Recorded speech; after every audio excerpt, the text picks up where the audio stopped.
You're listening to Spring River Chronicle. Audio on the go. From the Front by Sergeant First Class Michael Eaton. Read by Jody Shackelford. Sponsored by First National Banking Company. Friends and family.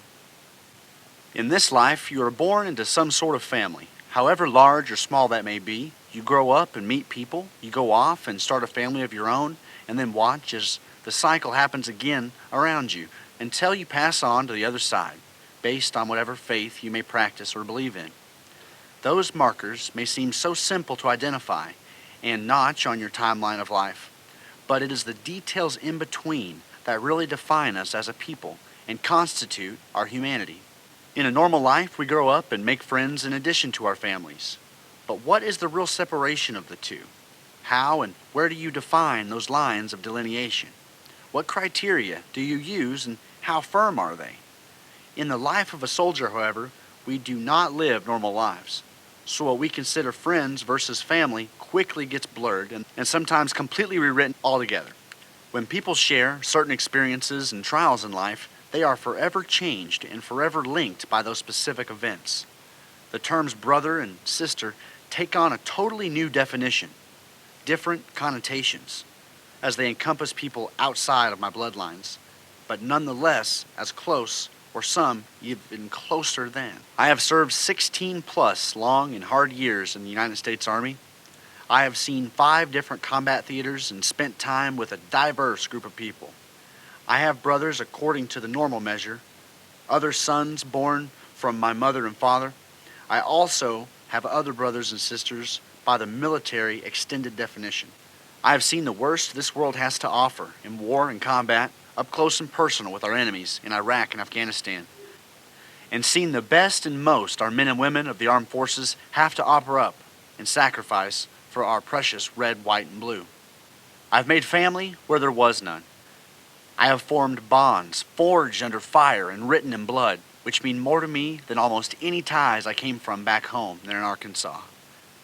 I can truly tell you in detail how and why I am as close to this elite group, my Army family, but I will paint a simple criteria picture for you to aid in the understanding. Name all the people outside your immediate family that you know. Beyond a shadow of a doubt, if you picked up the phone, called them, and said you needed them wherever you are right now, would they drop everything on that small request alone and be there in a matter of hours? I imagine most of your lists are quite short. That is the difference between you and I. My list is long and has been tested on several occasions. I owe every breath to many brothers and sisters in uniform, and I have been dug out of harm's way and saved from certain death by my brothers, patched up and looked after by my sisters, and returned to the favor every chance I got. Those kinds of bonds always stand the test of time, distance, and any other trial you may have put them through. I have been at home, away from war, and needed help. And I have made that phone call in the middle of the night and had my brothers knocking on my door the next morning, no matter where they were and where they had to come from. Those same brothers and sisters know if they call me, I will be there. Bottom line, ironically, most of these extended brothers and sisters have all been informally adopted by my immediate family as well, and still bear the same affiliations of brother and sister. My mother, Lisa, will tell you to this day she has 3 sons, and many, many other sons.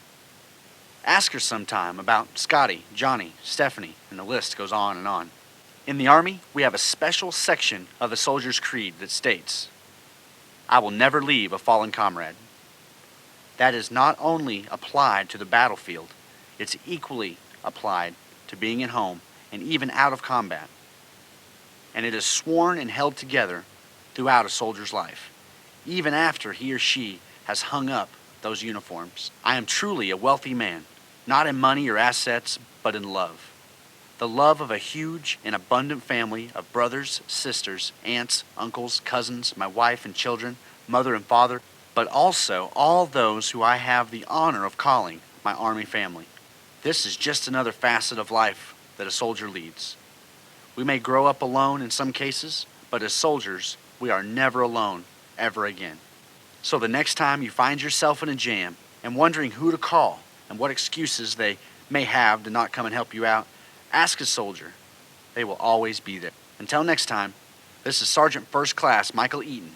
From the front, take care and God bless.